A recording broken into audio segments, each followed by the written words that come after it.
Hey there, Narwhals. Today's lesson is 14.5, area and the distributive property.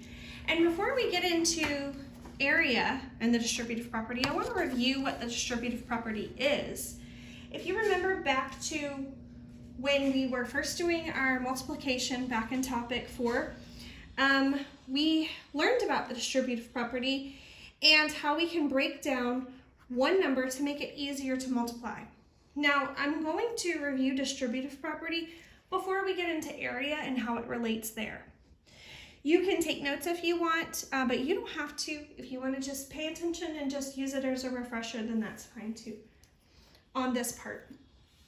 Okay, so at first we did this a couple of different ways and we ended up doing the Mickey Mouse ears. So we are going to, so that's the way I'm going to do it today. So you take the one number that you're going to break down. In this case, and personally, if you recall, I liked breaking down the second number. So we're going to circle that 8 and we're going to give it its mouse ears. And we're going to break it down into what plus what equals 8. And you can use 4 plus 4, but remember I did not like using doubles because it was harder to see where those numbers went and where they came from. So because of that, I'm going to use 3 and 5 today because this is a refresher and I want to make sure you remember how to do distributive property. So we rewrite our problem and now my 8 is gone. So my original problem was 7 times 8, but now I've changed it. And now my new problem is 7 times 3 plus 5. But I'm not finished. I have to write it in the third way, because remember, we have the original way we write the problem, we have the second way we write it using just our ears, and then the third way we write it using the 2 parentheses. So this is the one where we have double parentheses, and a lot of you like to set it up in advance, and you can do that. Remember, a plus sign goes in between the 2 parentheses, and a multiplication sign goes in the middle. Now we just gotta fill this in using what we have. So we take the first number, we did not change the first number in the division or in the multiplication problem. So because the first number didn't change, the first number is going to be the first number in both of those parentheses. So we take 7 times 3 is my first digit, so 7 times 3 plus, and then we go back to the beginning, 7 times, I've already used the 3, so 7 times 5, we fill those in. 3 goes here. Oh, why did I write 7? And 5 goes here. All right. Hopefully you remember that. Now we're going to get into how it relates to area. At this point, if you do not have grid paper, you're going to probably really want grid paper. One way, if you have a printer, you can come here and go to Pearson. Grid paper, graph paper, you go to Pearson and you can print some. If you don't have a printer or you already have grid paper, you can just fast forward through this part of the video. So if you need grid paper and you have a printer, you're going to come to Pearson, go to Pearson Realize. You'll go to Math, Resources,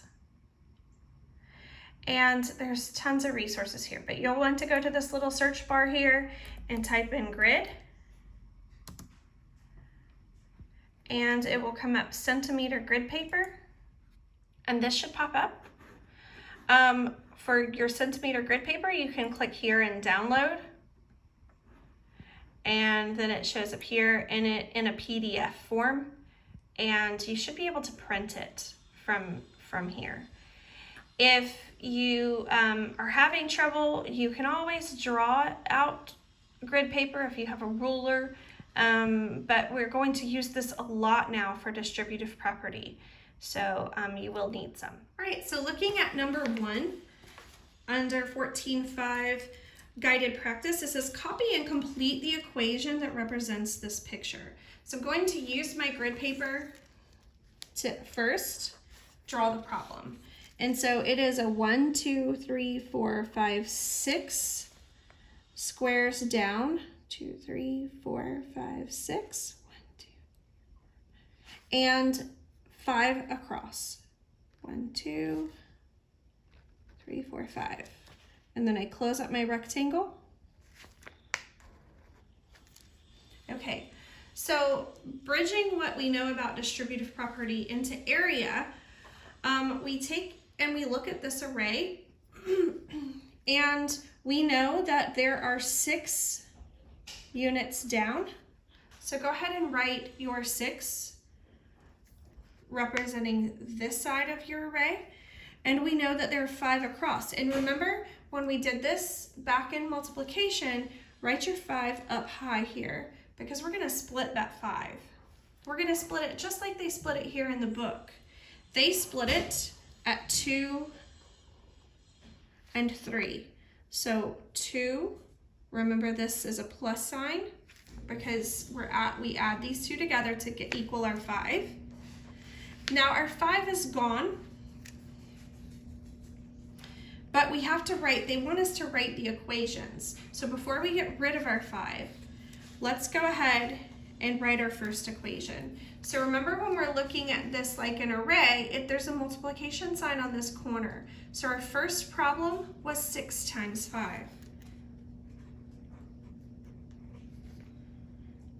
And 6 times 5 is equal to, and they want us to show that these equations are equivalent. It's equal to our new equation. In our new equation, the 5 is gone. We've split it into 2 plus 3. And remember, we read our equation up and over. So we're going to take, and we're going to put a parentheses. Imagine a parentheses around the 2 and the 3. So we're going to read it up and over. 6 times 2 plus 3. And 2 plus 3 has to go in parentheses.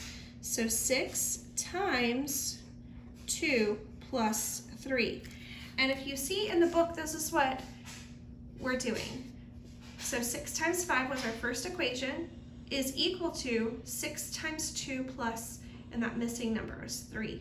All right, now we want our big equation. So this is equal to our large equation, which is when we put our 2 big parentheses, the plus sign in between, the multiplication sign in the middle. And remember, we read our equation, I'm gonna hide my number 1, I think it's getting in the way. We read our equation up and over. So we start with the first number, the 6. 6 times 2 goes in that first parentheses. Then we have our plus sign, we come back down, 6 times 3. Another way we talked about doing, if that was confusing, is we go ahead and put the number we didn't change in the parentheses. So we didn't change the 6, we only busted apart our 5. So we could go ahead and put our 6 as the first number in all of our equations is the 6. So we could go ahead and put our 6 in the parentheses in both first parts of the parentheses, and then fill in your 2 plus 3.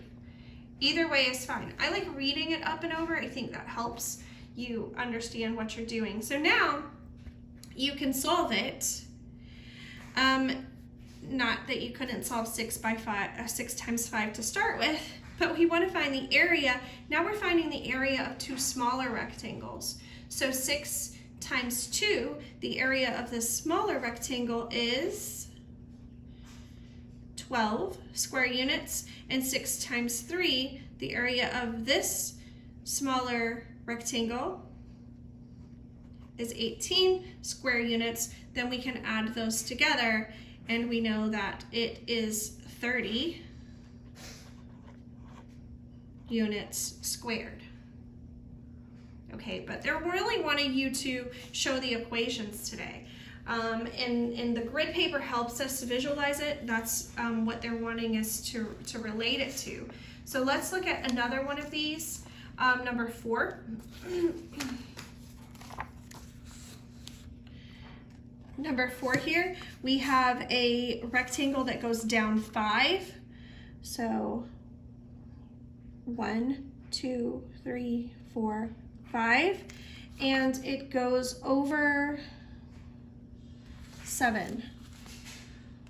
2, 3, 4, 5, 6, 7. So we can draw our rectangle. We know that we went down 5 units. We went over 7. Put your 7 up high because that's the one we're going to split. I like splitting that second number. You can split the first number, remember, but generally in class we usually split the second. Toward the end when we were doing distributive property, we did do the first, but since we're starting out again with area, let's do the second. All right, they wanted us to split it here at 4 over. So 1, 2, 3, 4, draw a line. So our new equation, let's start with our first equation. Our first equation is 5 times 7. And we want to make an equivalent equation using our distributive property. We're breaking out the 7 into what plus what? Well, we have 1, 2, 3, 4 here. So it's 4 plus 1, 2, 3, 3. So now our 7 is gone, and we have our new equation, and we can read it up and over. 5 times 4 plus 3. And we can write the 4 plus 3 in parentheses. So you can see all I've done here, if you're just looking at the equation, all I've done here is split the 7 into 4 plus 3. We keep it in parentheses because it was originally 7.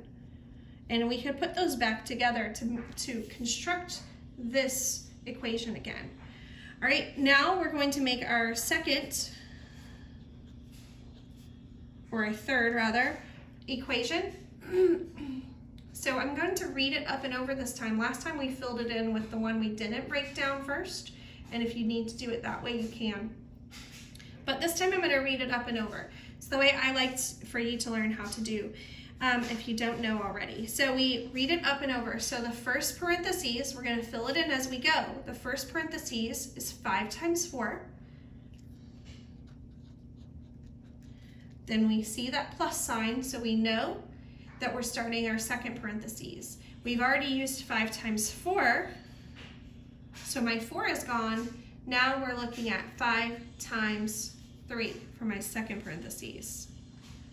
It is important to keep them in order. Don't go this far, 5 times 7, 5 times 4 plus 3, and then here say 4 times 5 and 3 times 5. Here 5 is first. It is, remember, arrays are important. Our first number is our number of rows. The second is the number in each row. So here we have 5 rows of 4. And so this is showing that the first array, this first box, is 5 rows of 4. And the second area, the second box, is 5 rows with 3 in each row. So it's important that you're not switching those and saying 3 rows of 5 or 4 rows of 5. You're keeping those in order. Then you can solve it. 5 times 4 is 20 units squared, plus 3 times 5 is 15 units squared, and we can put those together and we get 35 units squared, which is what 5 times 7 equals. All right, let me know if you have any questions. There are slides attached at the bottom if you're still having trouble, but of course I'm here for you, so just give me a shout if you have any problems completing your practice page. Remember, the digital quick check is optional. You don't have to do it, but if you need to go and look at the slides and you need extra practice, you can do that, and it grades it immediately so you can kind of get your immediate feedback to see how you're doing. Good luck and have a great day.